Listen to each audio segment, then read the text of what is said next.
केरल समेत दक्षिण भारत का किला साल 2024 के लिहाज से बहुत ही ज्यादा अहम है। अगर बीजेपी को 400 प्लस सीटें जीतनी है तो उसे दक्षिण भारत के राज्यों में ऐतिहासिक जीत हासिल करनी होगी और यही दक्षिण को लेकर सबसे बड़ा चैलेंज बीजेपी के सामने है।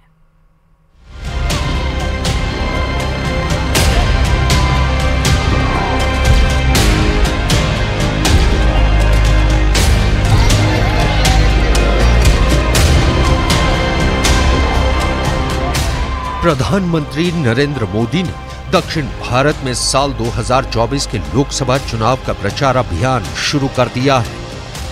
प्रधानमंत्री ने दक्षिण भारत के राज्य केरल में एक जबरदस्त रोड शो किया है और इस रोड शो में बड़ी संख्या में केरल की लाखों महिलाओं ने हिस्सा लिया है।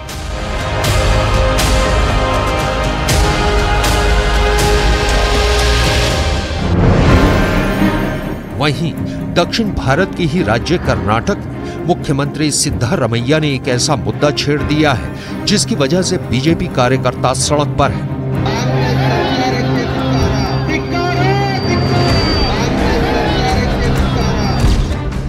और दक्षिण भारत के ही हैदराबाद में ओवैसी ने राम जन्मभूमि पर एक ऐसा भड़काऊ बयान दिया है जिसकी आंच पूरे देश में महसूस की जा रही है।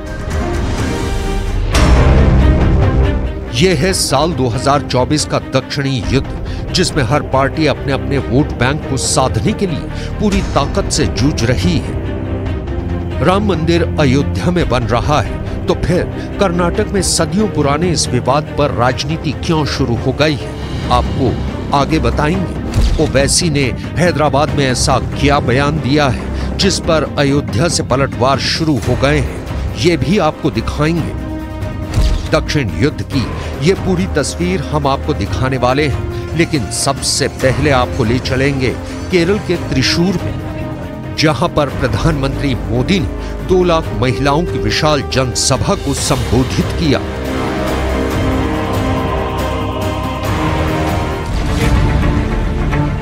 बीजेपी इस लक्ष्य को तभी हासिल कर सकती है जब महिलाएं बड़ी संख्या में बीजेपी को वोट करें, जैसे कि मध्य प्रदेश में बीजेपी को महिलाओं का बम्पर समर्थन हासिल हुआ।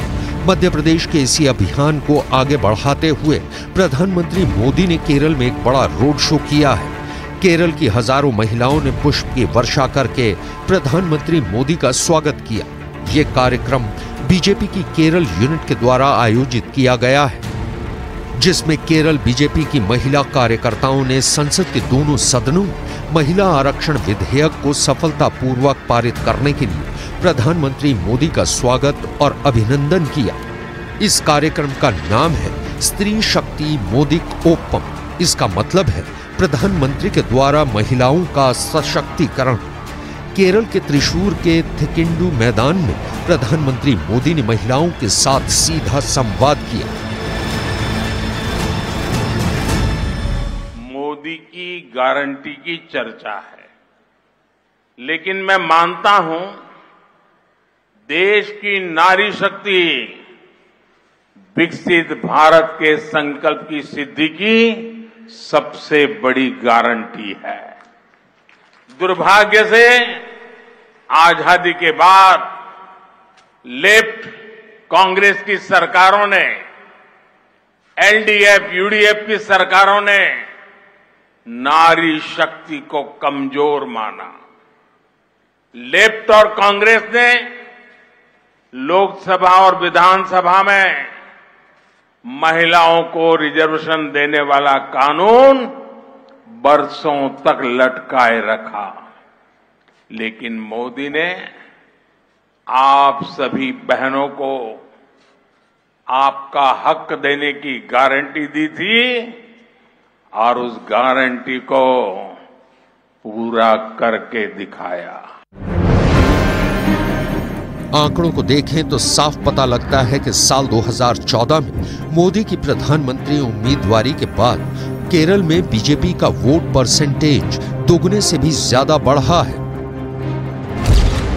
साल 2009 में लोकसभा चुनाव में बीजेपी को केरल में 6.31% वोट मिले थे। साल 2014 के लोकसभा चुनाव में बीजेपी को केरल में 10.33% वोट मिले थे।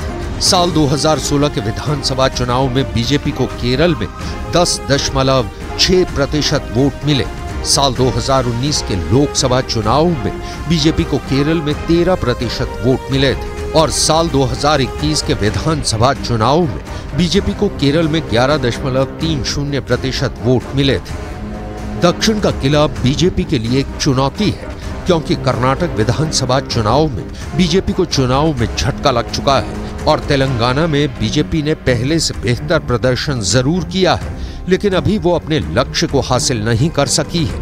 तमिलनाडु में भी बीजेपी पहले से बेहतर प्रदर्शन का अनुमान लगा रही है। ऐसी स्थिति में दक्षिण के किले में बड़ी कामयाबी हासिल करने के लिए बीजेपी ने अपने सबसे बड़े ब्रांड प्रधानमंत्री मोदी का सहारा लिया है।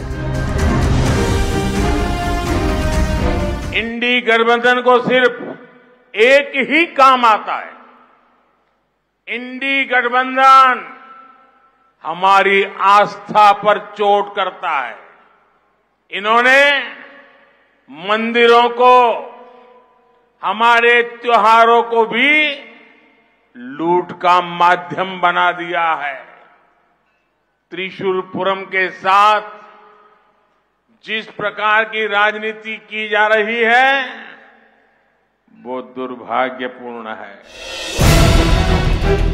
अब आपको ले चलते हैं कर्नाटक, जहां कांग्रेस और बीजेपी के बीच एक और धर्म युद्ध छिड़ा हुआ है। दरअसल कर्नाटक की सिद्धारमैया सरकार ने हुबली में श्रीकांत पुजारी नाम के एक कार सेवक को गिरफ्तार कर लिया है। इस पर कर्नाटक बीजेपी ने विरोध प्रदर्शन किया है और कर्नाटक के मुख्यमंत्री सिद्धारमैया पर आरोप लगाए हैं।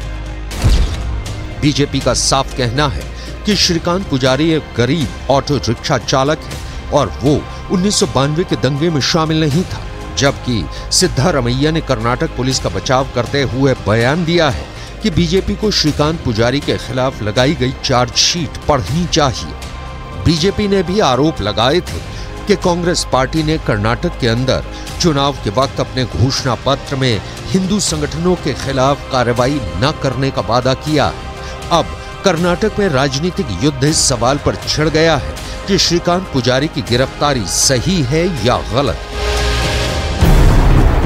वहीं हैदराबाद के भवानी नगर में एक मदरसे के अंदर बैरिस्टर और सांसद असदुद्दीन ओवैसी का एक जलसा काफी चर्चा में है। वैसे ओवैसी का ये भाषण लगभग 40 मिनट का है, लेकिन इस भाषण के आखिर में उन्होंने प्राण प्रतिष्ठा के कार्यक्रम पर टिप्पणी कर साधु संतों को नाराज कर दिया है। हमारी मस्जिद हमने खोदी और वहां पर क्या किया जा रहा है आप देख रहे हैं। नौजवानों, क्या तुम्हारे दिलों में, हमारे दिलों में तकलीफ नहीं होती कि जिस जगह पर हमने 500 साल हय्या अलल सलाह और हय्या अलल फलाह की सदाएं दी, जहां पर हमने बैठकर कुरान करीम का जिक्र किया, जहां पर हमने बैठकर सलात और सलाम के नजराने पेश किए, आज वो जगह हमारे हाथ में नहीं है। साल 2024 के पहले दक्षिण का चुनावी युद्ध काफी दिलचस्प होने जा रहा है, क्योंकि एक तरफ विपक्षी गठबंधन अपने किले को बचाने का भरपूर प्रयास करने वाला है और दूसरी तरफ प्रधानमंत्री मोदी के साथ बीजेपी दक्षिण के किले पर पूरा जोर लगाने वाली है।